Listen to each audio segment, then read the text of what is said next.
Bismillahirrahmanirrahim. Baiklah, kita akan lanjutkan diskusi kita. Pada hari ini akan membahas tentang rancangan sustainabilitas untuk struktur dan konstruksi bangunan gedung. Jadi kemampuan akhir capaian pembelajaran untuk topik ini, mahasiswa mampu merancang kebutuhan dan pertimbangan sustainabilitas untuk struktur dan konstruksi bangunan gedung. Jadi kita akan bahas mungkin kita akan ulang kembali pembahasan apa itu sustainabilitas. Di materi sebelumnya kita pernah diskusikan, tapi di sini kita lebih menekankan tentang bagaimana apa keperluannya dan bagaimana sih untuk mencapai sustainabilitas dalam konstruksi bangunan. Jadi perencanaan sistem komponen, struktur, dan konstruksi bangunan dengan pertimbangan kebutuhan sustainabilitas. Jadi perancangan sistem termasuk di dalamnya komponen struktur dan konstruksi bangunan dengan pertimbangan kebutuhan sustainabilitas. Yang pada akhirnya tentu kita akan harapkan kita dapat merancang bangunan yang ramah lingkungan dan dengan konstruksi berkelanjutan. Jadi sustainable construction ini diterjemahkan kepada konstruksi berkelanjutan. Jadi apa sih konstruksi berkelanjutan itu? Nanti kita akan ketemu jawabannya. Ini topik yang akan kita bahas di sini. Pertama tentang pendahuluan, yang akan bahas tentang konstruksi bangunan berkelanjutan tadi, perancangan sistem struktur yang berkelanjutan, kemudian komponen struktur dalam konstruksi berkelanjutan, implementasi konstruksi bangunan yang berkelanjutan, dan studi kasus dan aplikasi nyata dari konstruksi bangunan yang berkelanjutan atau bangunan yang berkelanjutan, konstruksi yang berkelanjutan, sustainable construction.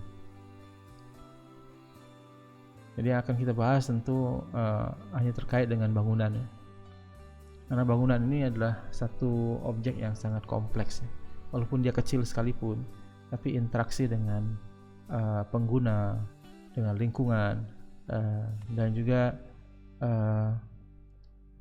bahan atau material yang dipergunakan untuk bangunan ini sangat bervariasi dibandingkan misalnya dengan infrastruktur atau struktur yang lain. Jadi pendahuluan tentang konstruksi bangunan berkelanjutan. Jadi sebelumnya sektor bangunan berkontribusi negatif terhadap lingkungan. Dari sini Green Building Council Indonesia, USGBC, Amerika, United States Green Building Council ini telah memetakan berapa persen kontribusi negatif terhadap lingkungan dari sektor bangunan. Jadi memang luar biasa. Ini pernah saya sampaikan juga dalam satu kuliah umum, bagaimana ketika kita memberikan penekanan untuk penerapan sustainable construction, maka impact-nya ini sangat signifikan pada lingkungan. Tapi di bagian mana kita bisa berkontribusi? Ini yang jadi masalah. Apakah di bagian desain atau eksekusinya, atau sewaktu bangunan tersebut sudah diokupansi atau sudah ditempati, begitu. Jadi sebab di sini terlihat 12% penggunaan air itu dari sektor bangunan, dan 30% gas rumah kaca, jejak karbonnya. Bagaimana tidak, dari semennya ini jejak karbonnya ini luar biasa.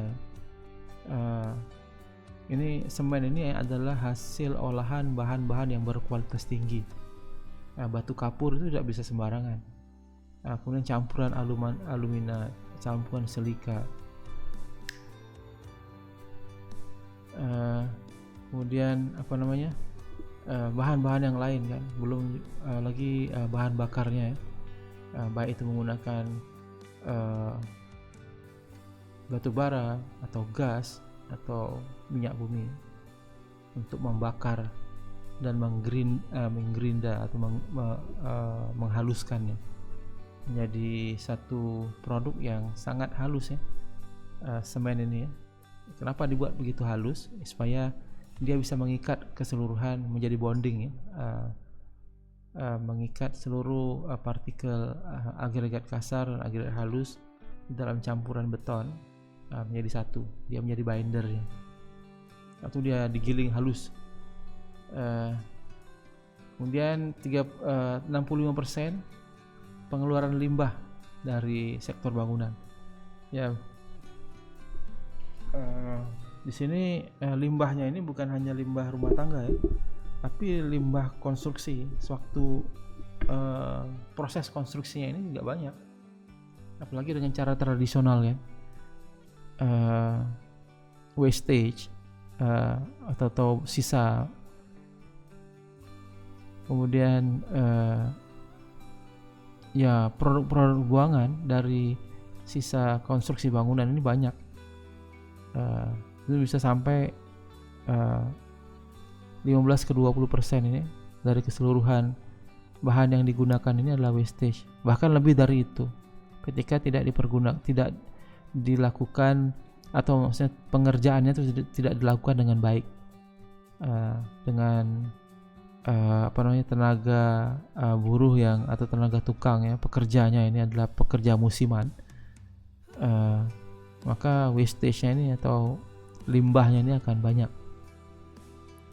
Sebab itu negara-negara yang lebih maju, mereka sudah beralih atau mengarahkan sektor industri ini kepada otomasi, fabrikasi, precast, pracetak. Semua ini diarahkan ke industri sehingga semua environment terkontrol dan bisa mengurangi ketidakupayaan atau ketidakmampuan atau sebenarnya pekerja musiman ini tidak layak untuk bekerja sebagai buruh bangunan. Sebab mereka pertama tidak memiliki pengetahuan dan juga tidak mungkin pengalamannya kurang, dadakan. Bahkan bisa bercampur dengan pengalamannya dari mengerjakan pekerjaan-pekerjaan lain, pekerjaan kasar yang lain, yang tentu nature-nya atau bawaannya berbeda gitu. Sehingga terjadilah pengeluaran limbah yang banyak. Kemudian konsumsi listrik, ini juga dari sektor bangunan ini. Oke, kita lanjutkan. Jadi apa itu sustainable construction? Jadi sustainable construction adalah penerapan sustainable development. Sekarang ini sebenarnya dari 20 atau 30 tahun yang lalu ya. 20 tahun yang lalu atau hampir 30 tahun yang lalu. Ini sustainable development ini. Ini jadi satu tren. Dan bahkan ada di working groupnya atau task force-nya ya, setiap negara ini untuk ditargetkan untuk memenuhi sustainable development, dan konstruksi ini adalah bagian dari sustainable development. Dan bidang konstruksi mengambil sustainable construction sebagai kata kunci yang akan merubah arah konstruksi bangunan atau konstruksi objek, mengubah proses konstruksi, output dari pekerjaan konstruksi. Jadi idenya adalah memenuhi kebutuhan generasi sekarang tanpa mengorbankan pemenuhan kebutuhan generasi yang akan datang dalam segala hal. Sebenarnya ada 3 yang utama ya. economy, environment, and society. Ada yang menggambarkannya lebih lebih gimana ya? Agak berbeda, bukan tiga lingkaran yang beririsan, tapi saling merangkumi. Jadi bagian yang terkecil adalah society, kemudian ekonomi, kemudian yang paling besar adalah environment. Itu cakupannya seperti itu. Kalau ini kan beririsan. Jadi sebab ada perbedaan school of thought ya, maksudnya cara berpikir orang berlainan. Ketika dia berselisihan atau beririsan seperti ini, segitiga seperti ini, maka ada kemungkinan porsi setiap masing-masing irisan ini tidak sama besar. Maka ya dalam pandangan orang yang berpikir seperti itu ya tidak sustainable, bilang begitu. Bahkan ketika tahun 2005 itu, ketika kami diskusi dengan mahasiswa dari Brazil, dari Argentina yang juga merupakan negara dunia ketiga, mereka bilang seperti ini, sustainability itu beda antara negara. Mungkin di negara kamu sustainability-nya adalah better product atau kualitas better quality, tapi di negara kami sustainability itu adalah how to survive, gitulah, how to survive. Jadi belum memikirkan bagaimana lebih baik kehidupannya, asal ada terpenuhi, sudah survive lah begitu. Oke, jadi definisi pentingnya konstruksi berkelanjutan, definisi dan pentingnya konstruksi berkelanjutan. Jadi definisi konstruksi berkelanjutan adalah cara merancang. Di sini terlihat jelas ya, cara merancang. Jadi dari awal kemudian membangun dengan mempertimbangkan dampaknya. Sudah dari awal sudah dirancang apa dampaknya. Saya kebetulan S3 saya tentang service life prediction, dan sewaktu saya S3 itu membuat software untuk kementerian di Malaysia, Kementerian Perumahan dan Kerajaan Tempatan.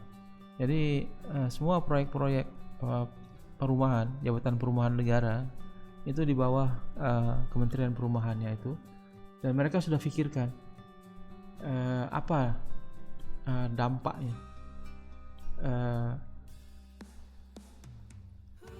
penyediaan bangunan perumahan, begitu. Jadi dari awal sudah dirancang. Bahkan apa yang kami buat waktu itu adalah merancang itu sampai ke level apa sih perbedaannya ketika kita menggunakan lantai jenis tertentu, jenis A, jenis B, gitu kan. Itu bisa dibuat simulasinya. Jadi kita bisa pilih optimalisasi bahan, kemudian mempertimbangkan beberapa aspek yang lainnya, aspek maintenance, aspek kualitas kerja. Kemudian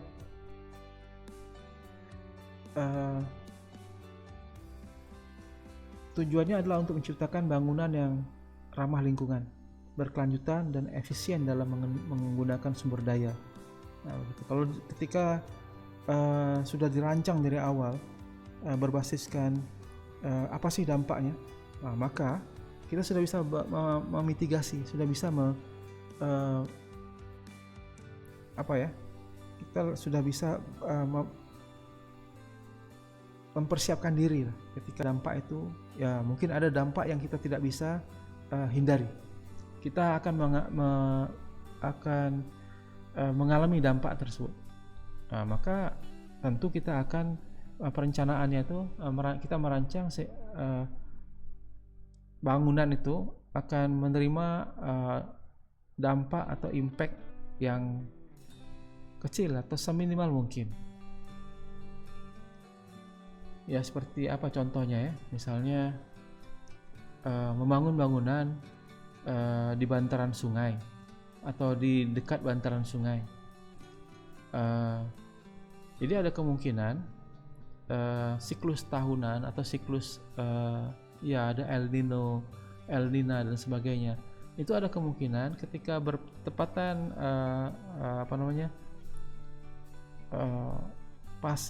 pasang naiknya air, kemudian hujan dengan intensitas yang tinggi, maka daerah tersebut akan ada kemungkinan digenangi tergenang atau banjir.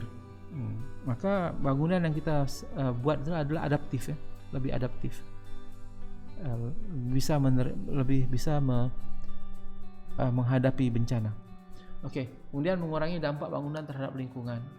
Tujuan utama konstruksi berkelanjutan adalah untuk mengurangi dampak bangunan terhadap lingkungan. Dilakukan dengan cara merancang dan membangun bangunan yang lebih efisien dalam menggunakan sumber. Kalau tadi ini hampir sama ya definisi dan di paragraf pertama dengan yang kedua ini. Merancang dan membangun bangunan yang lebih efisien dalam menggunakan sumber daya alam seperti energi dan air, serta meminimalkan limbah dan emisi rumah kaca. Kemudian pengembangan ekonomi berkelanjutan. Konstruksi berkelanjutan juga penting untuk mendorong pengembangan ekonomi yang berkelanjutan. Dengan membangun bangunan yang efisien dan ramah lingkungan, dapat mengurangi biaya operasional dan menciptakan lapangan kerja baru di sektor energi terbarukan. Hubungannya atau keterkaitannya, sebab ini skopnya kecil ya, atau mungkin hanya di konstruksi bangunan ya. Jadi pengembangan ekonomi di sini lebih ke arah bagaimana sih bangunan itu efisien dan ramah lingkungan, sehingga dapat mengurangi biaya operasional bangunan. Tapi di lain pihak akan terciptanya job-job baru dalam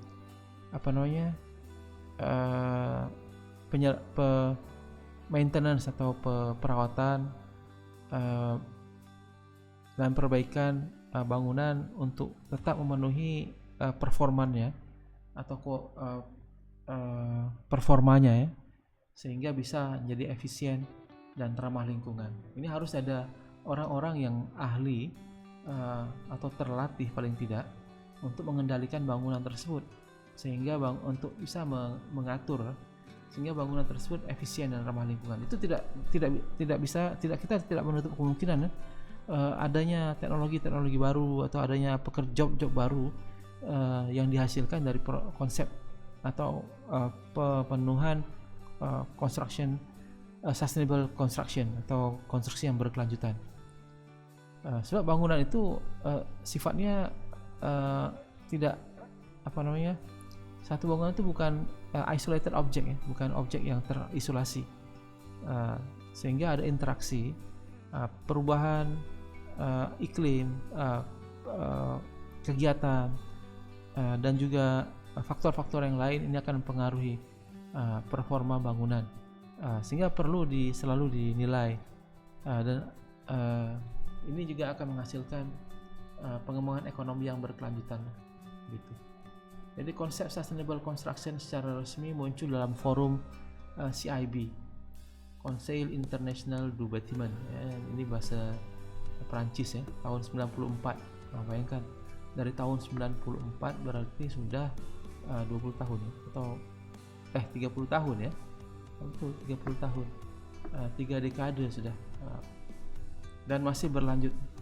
Bahkan ada monitoring level nation atau level negara, dimonitor SDG ini kan, Sustainable Development Goal. Ada beberapa goal yang perlu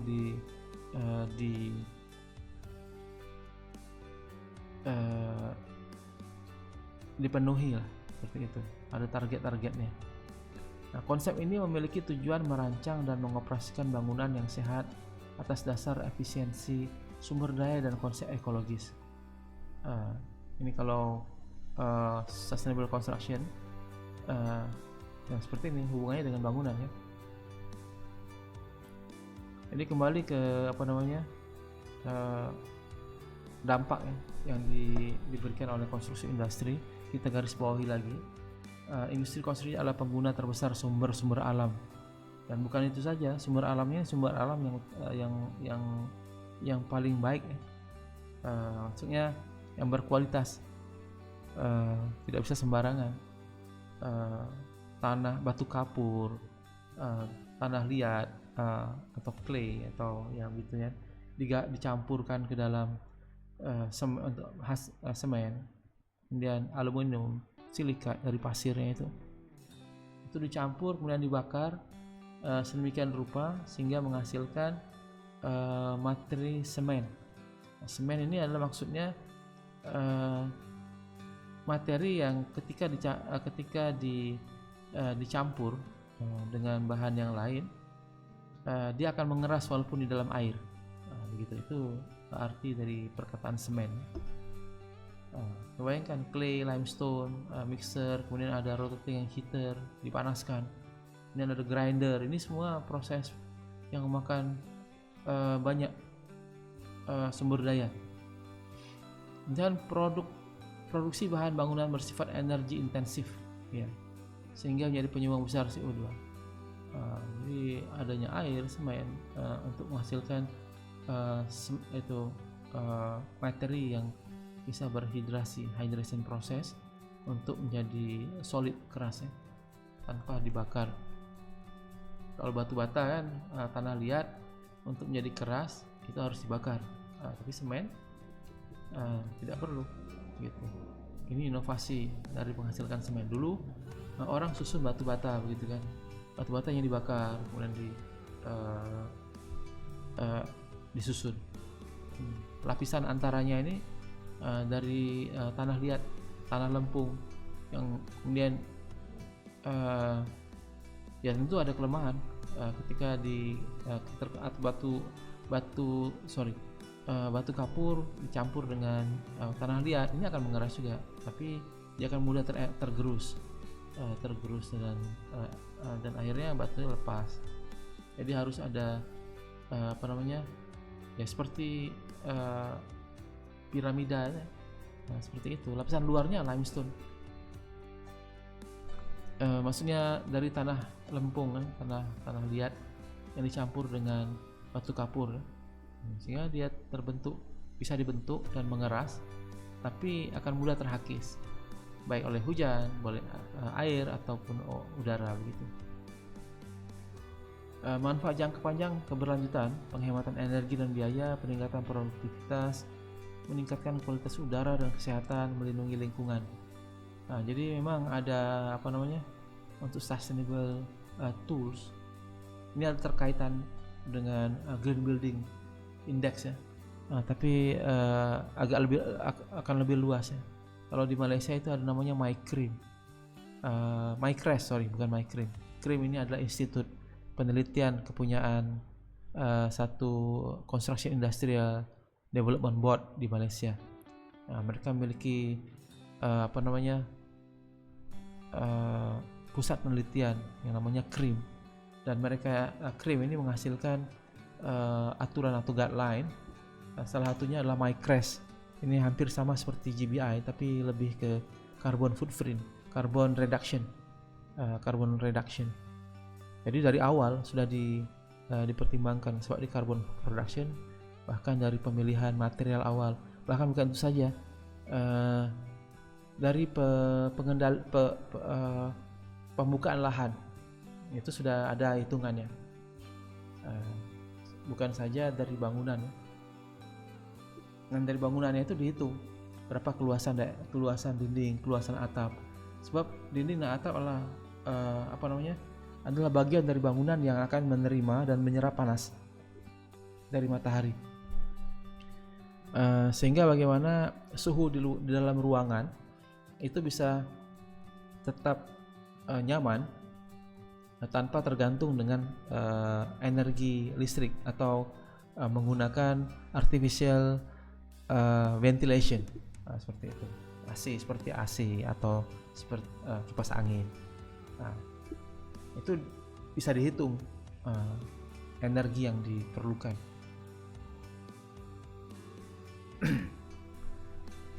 Meningkatkan kualitas udara, ini bagaimana flow-nya itu sudah bisa dihitung.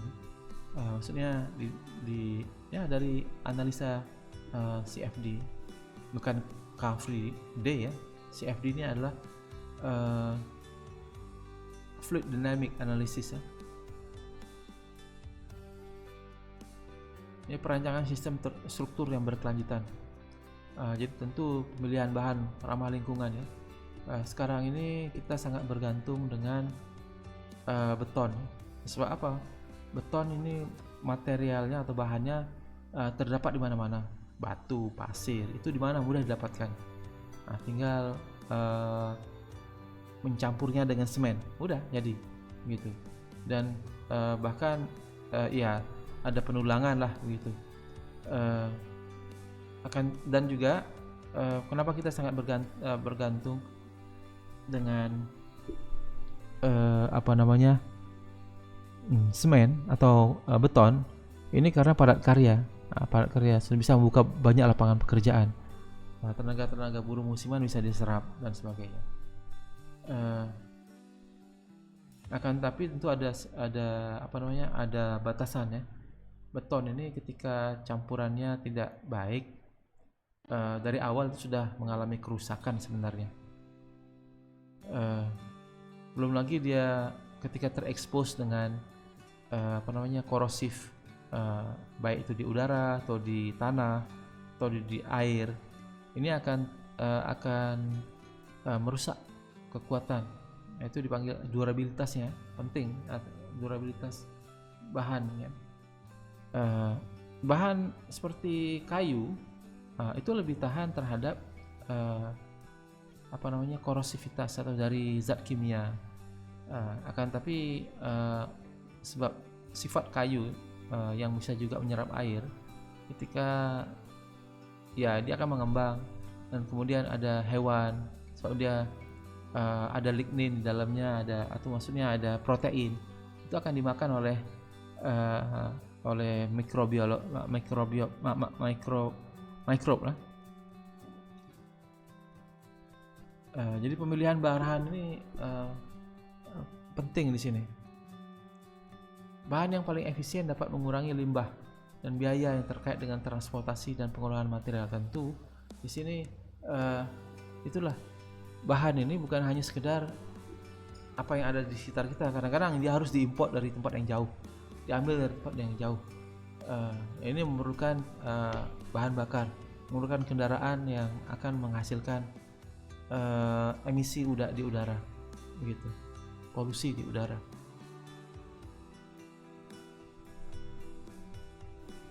Kemudian strategi pengurangan jejak karbon, ya, menggunakan energi terbarukan, pemanfaatan energi yang terbarukan dapat mengurangi emisi gas rumah kaca. Ini Cina itu kemarin itu kan 30 tahun terakhir ini dia jor-joran membangun, bisa dikatakan luar biasa, gila-gilaan lah seperti itu.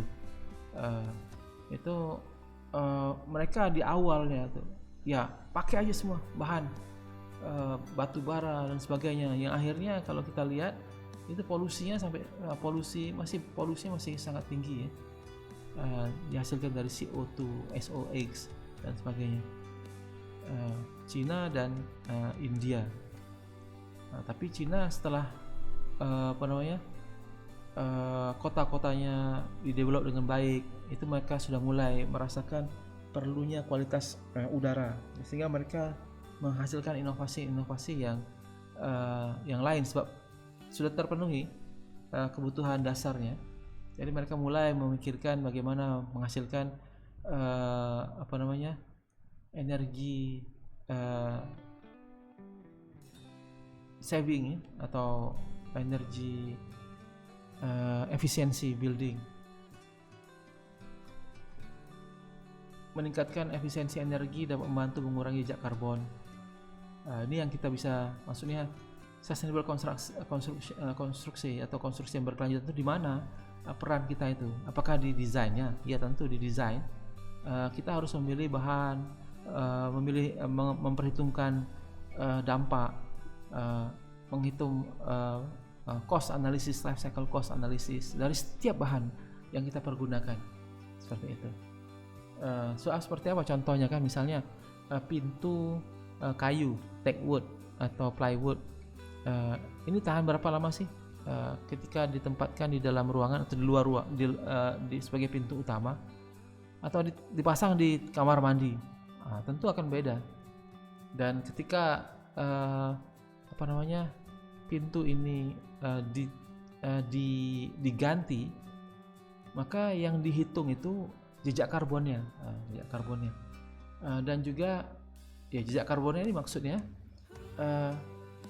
energi yang diperlukan untuk menghasilkan pintu. Ini bukan hanya pintu tuh tiba-tiba datang satu keping pintu, daun pintu, tidak, tapi dari pohon. Pohon itu mungkin jenis yang tertentu yang bukan seperti jati, tapi pohon-pohon yang kemudian diproses, dihancurkan, dijadikan serpihan-serpihan, kemudian ditampel dengan resin. Nah, itu kan banyak energi yang diperlukan, dari harvesting, panen pohonnya, kemudian transportnya, tentu bukan di sebelah rumah kita kan, atau di sebelah bangunan akan dikerjakan. Itu datang dari tempat yang jauh. Nah, itu dihitung berapa energi yang dibutuhkan. Itu sekarang sudah ada label berapa sih energinya. Jadi kalau sekarang kita sudah mulai concern dengan kesehatan, itu kita melihat ketika kita membeli barang di mall atau di pasar atau di toko, itu kita akan baca apa sih kontennya, ingredientnya, berapa kalorinya, seperti itu. Nah, begitu juga sekarang ini sudah ada bahan-bahan industri atau bahan-bahan konstruksi yang ada pelabelan. Mungkin di Indonesia belum terlalu concern orang. So tadi itu kita masih berpikir how to survive, bagaimana menyediakan lapangan pekerjaan sebanyak-banyaknya dengan konstruksi, pekerjaan konstruksi. Jadi untuk memikirkan sampai pintu saya ini harusnya ada label yang tahan berapa tahun dan jejak karbonnya berapa. Masih jauh, mungkin masih jauh. Tapi di negara-negara seperti negara Norwegia itu sudah ada. Setiap pintunya itu produk-produk tertentu itu sudah ada labelnya, ada stikernya, berapa tahun, begitu.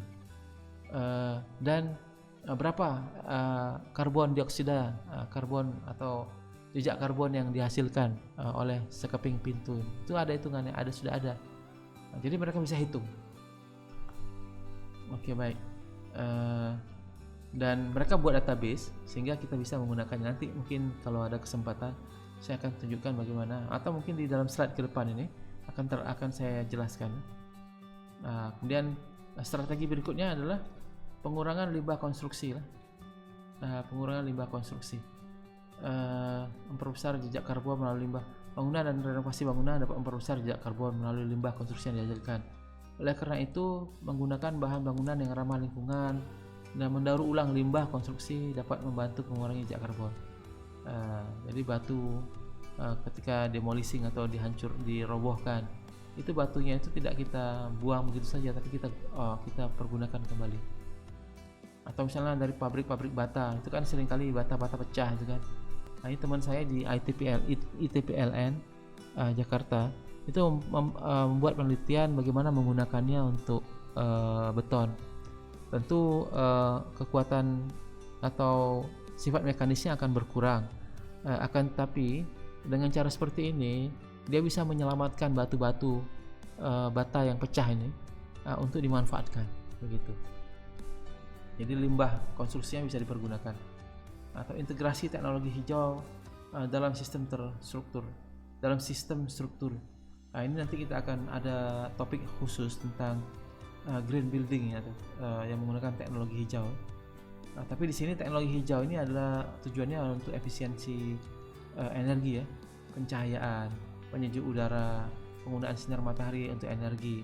Ini sudah mulai pengaturan seperti ini, posisi luasan jendela, luasan opening dan sebagainya. Atau penggunaan lampu-lampu yang hemat energi LED dibanding dengan lampu pijar. Ini sangat signifikan penghematan energinya. Walaupun mungkin di awalnya satu lampu LED ini agak lebih mahal, tapi jangka panjangnya itu lebih murah sebenarnya. Sebab 8 watt atau 10 watt dari lampu LED itu sama setara dengan 60 watt lampu pijar. Jadi kan banyak sekali kan, kalau watt hour yang kita pakai, berapa jam kita menggunakan lampu tersebut, maka efeknya pengurangan bayaran listrik kita akan sangat signifikan gitu. Komponen struktur dalam konstruksi berkelanjutan, penggunaan material daur ulang dan lokal. Nah, ini material daur ulang dan material lokal. Maksudnya kenapa material lokal? Ya supaya tidak jauh harus mengimpor barang dari tempat lain, yang tentu akan ada jejak karbon dan juga emisi polusi dari kendaraan yang mengangkat barang tersebut, material tersebut. Material daur ulang, ini juga sekarang ini mungkin di Indonesia ini masih belum ya, tapi di negara-negara seperti di Amerika itu ketika gudang misalnya ada bangunan, mereka menggunakan rumah-rumah mereka dari panel-panel kayu atau dari kayu kan, itu ketika dibongkar itu mereka akan ambil, bahkan dijual kembali. Itu salvage value, ada nilai jualnya ketika demolishing. Bahan-bahan yang bisa dijual ini mereka akan jual kembali dengan nilai tertentu lah. Tentu bukan nilai barang atau bahan yang baru. Itu dikumpulkan kemudian mereka bersihkan sedemikian rupa dan dijual kembali, begitu, sehingga bisa dimanfaatkan, didaur ulang, atau bukan didaur ulang ya, bahkan maksudnya dimanfaatkan ulang. Desain untuk efisiensi energi, ini ada banyak toolsnya. Salah satunya kalau nanti sempat belajar BIM, Building Information Modeling, itu ada menggunakan software Autodesk Revit atau produknya Bentley, itu sudah terintegrasi. Kalau di produknya Revit, Autodesk itu Revit, itu bisa terintegrasi dengan Green Building Studio yang bisa dihitung dan bisa buat alternatif, sehingga kita bisa memperhitungkan di mana sih ketika panel dinding kita dengan U value atau U value ini adalah nilai conductivity dari material. Jadi semakin besar nilai U-nya, maka material atau bahan ini akan mudah mengalirkan panas. Keadaan apa yang terjadi ketika bahan ini sangat mudah mengalirkan panas? Tentu panas yang ada di luar itu akan masuk ke dalam, sehingga bagian dalam rumah atau bagian dalam ruangan itu sangat tergantung dengan artificial ventilation, seperti itu. Implementasi konstruksi bangunan yang berkelanjutan. Nah, ini penelitian kami. Jadi model rumah atau model bangunan dihitung di mana sih lokasinya, kemudian kita ambil kita cari yang terdekat atau informasi yang terdekat tentang keadaan cuaca, keadaan iklim, humidity, ini kelembapan udara, temperatur, kemudian arah angin. Ini akan sangat mempengaruhi penggunaan energi. Ini juga nih shadow atau bayangan. Kita akan bisa menentukan dengan analisis seperti ini. Yang kita bisa dilihat nih ya, warna original ini adalah warna mana ya? Saya lupa. Ini warna merahnya original.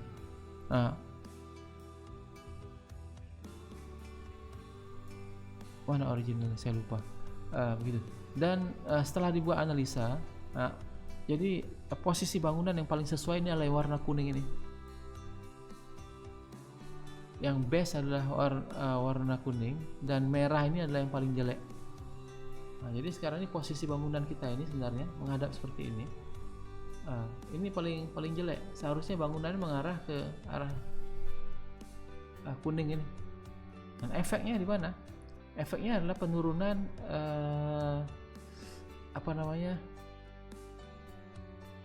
suhu di dalam ruangan. Ini original orientation, maksudnya arah orientasi dari bangunan originalnya. Ini bisa menyebabkan suhu di dalam ruangan ini bisa sampai 30 derajat ke 34 derajat Celcius. Bisa dibayangkan bagian depan ini yang menghadap matahari langsung ya. Matahari ini 34 derajat Celcius. Tapi ketika orientasinya dirubah, jadi mataharinya datang dari sebelah sana ya. Itu turun sampai 22 derajat Celcius, 22,8. Bayangkan 10 dengan merubah orientasi atau posisi bangunan itu bisa turun 10 sampai 12 derajat Celcius tanpa ketergantungan terhadap pendingin atau pengatur cuaca, pengatur udara di dalam rumah. Nah, ini seperti ini. Ini bisa terlihat nih, ini bangunan di depan rumah saya ini. Saya menggunakan kamera infrared termografi. Ini bisa dilihat di sini. Suhu dinding di luar ini bisa sampai 40 derajat Celcius. Okay. Di titik poin yang dua ini, poin kedua sebelah sini. Poin ketiga memang dia drop. Yang ini drop. Pagi masih rendah. Tapi ketika dia sudah pukul 12 siang semua sama, atau 12 lebih dari 12 ya, di atas jam 3 matahari sudah di sebelah sini. Ini matahari pagi di sini, siang. Nah, ini sudah bagian sebelah sini. Ini suhunya meningkat luar biasa, dan dinding ini baru turun suhu permukaannya ke 20 derajat Celcius itu jam 6 pagi. Kemudian naik lagi langsung. Bayangkan bagaimana nasib orang yang di dalam rumah ini kalau tidak ada AC atau kipas angin. Ini dibuat nih analisanya segala macam. Kita lihat arah angin, misalnya arah angin dari sini, dominannya arah angin itu kita modelkan. Kemudian ada satu ruangan, rumah, ini rumah apartemen kan. Ini kita modelkan bagaimana angin itu bisa masuk, bagaimana distribusi pergerakan angin, velocity-nya, kecepatannya, dan juga arahnya. Nah, jadi di bagian sini aman, banyak angin. Tapi di bagian dalam sini, di dalam ruangan, ini enggak. Kalau tidak dibuka jendelanya ini panas, begitu. Nah, kan terlihat arah anginnya seperti apa. Jadi sustainable construction ini juga perlu memperhitungkan tata guna lahan. Jadi sekarang ini sudah ada model TOD ya, transport development, transport oriented development, TOD. Transport oriented development. Jadi maksudnya seminimal mungkin transport itu. Kalau bisa di sekitar kita ini sudah ada pemenuhan kebutuhan sehari-hari. Sebenarnya di Indonesia sudah begitu ya. Tetangga sebelah, tetangga yang agak jauh jalan kaki sudah dapat semua yang gitu. Indomaret, Alfamart ini semua sudah ada. Begitu dekat dengan kita. Satu lorong, satu jalan atau berdekatan itu ada 2-3 Indomaret, Alfamart dan sebagainya. Maret yang lain. Tapi sekolah, kantor itu masih jauh, begitu. Ini model-model TOD itu sekarang ini sudah mulai dikembangkan, sehingga orang atau suatu keluarga akan tinggal di satu tempat yang cukup semua jalan kaki atau 500 meter lah, paling jauh, semua terpenuhi. 500 meter semua terpenuhi, rumah sakitnya, sekolahnya, fasilitas kesehatannya, fasilitas sosialnya dan sebagainya. Ini dalam radius 500 meter bisa berjalan kaki.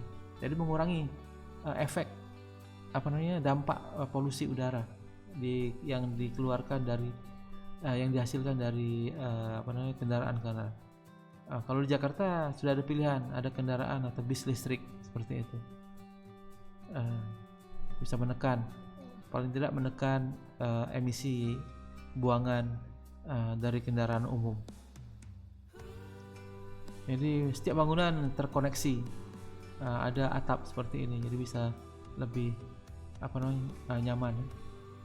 Kemudian efisiensi energi ini ada menggunakan sekarang ini sudah bagus nih. Di Indonesia sudah ada token. Sebenarnya ada informasi di dalamnya itu yang kita bisa gali. Apa sih home appliance yang digunakan? Bahkan berapa lama digunakan? Ini bisa dianalisa dan dipergunakan baik oleh orang marketing atau oleh mereka yang bergelut di bidang energi efisiensi. Sehingga kita bisa memenuhi kebutuhan. Oh, di daerah sini ternyata penggunaan energinya begitu banyak. Kenapa sih? Apa saja home appliance yang digunakan? Itu bisa dideteksi. Ada datanya.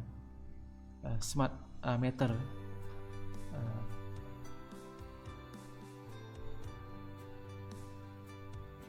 Kemudian rainwater harvesting ini, jadi air hujan itu ditampung atau air buangan sifatnya grey water dari sisa mandi, cuci, itu masih bisa digunakan, bukan dari air limbah ya.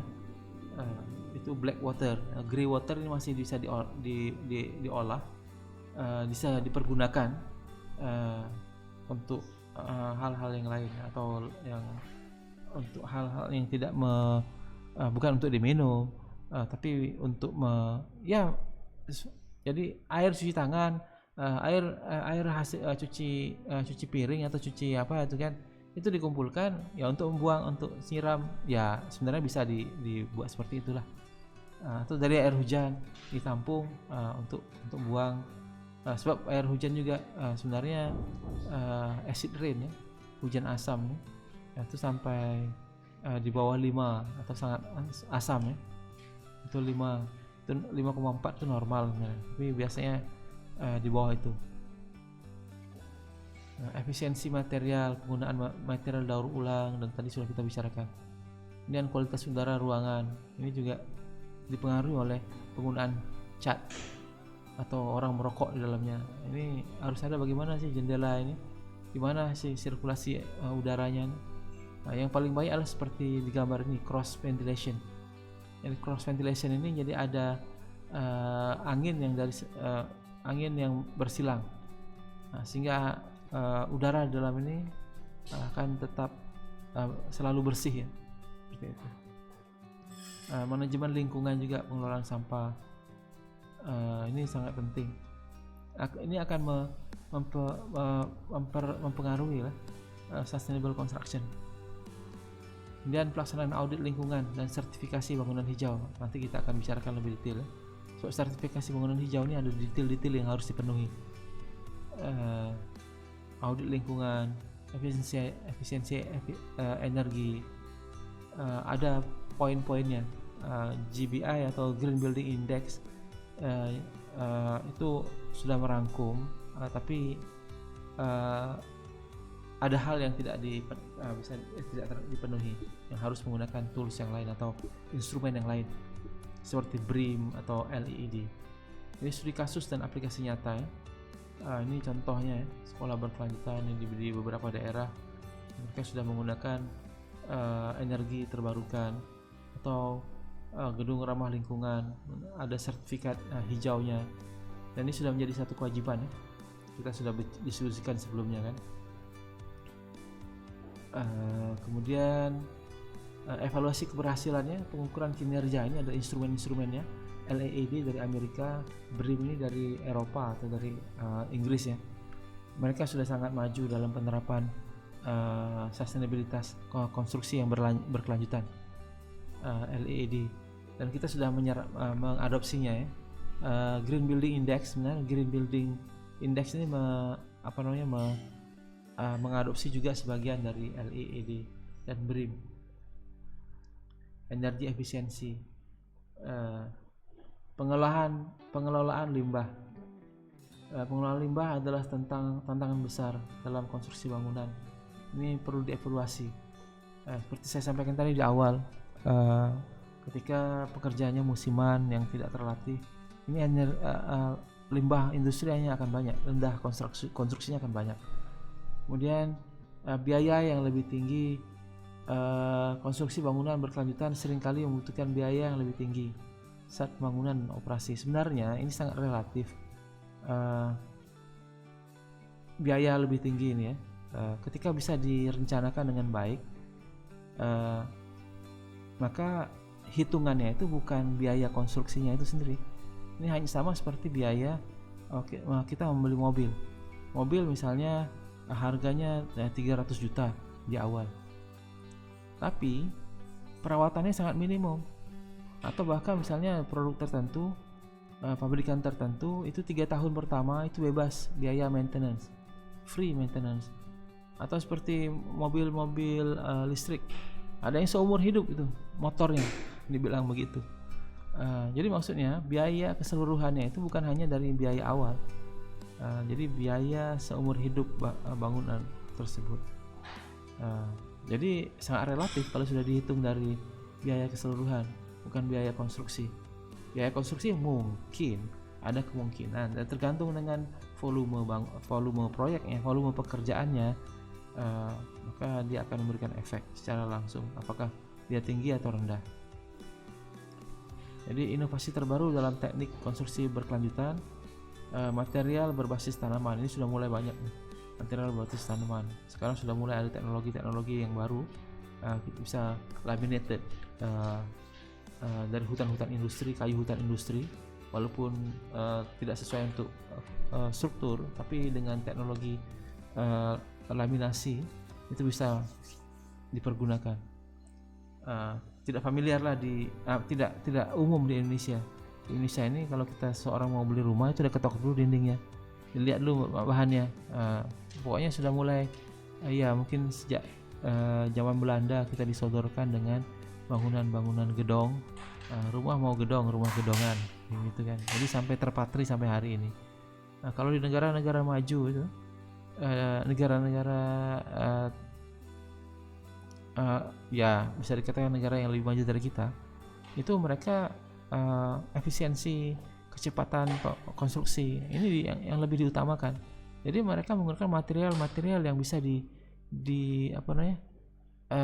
difabrikasi di tempat lain, tinggal dibawa, atau menggunakan material-material yang ringan, bisa dikerjakan dengan cepat.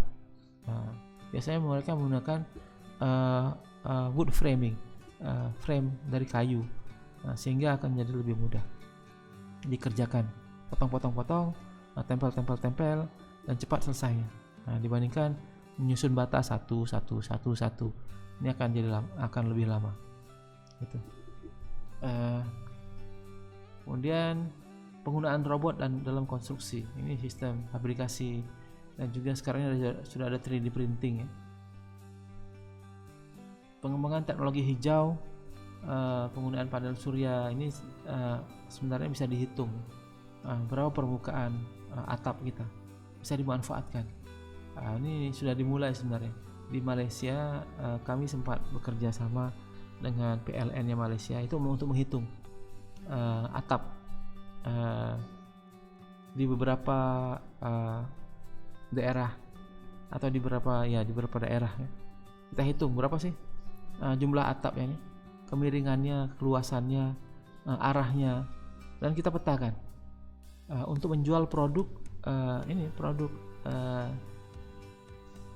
panel surya yang dikelola oleh TNB-nya Malaysia atau PLN-nya Malaysia gitu, TNB.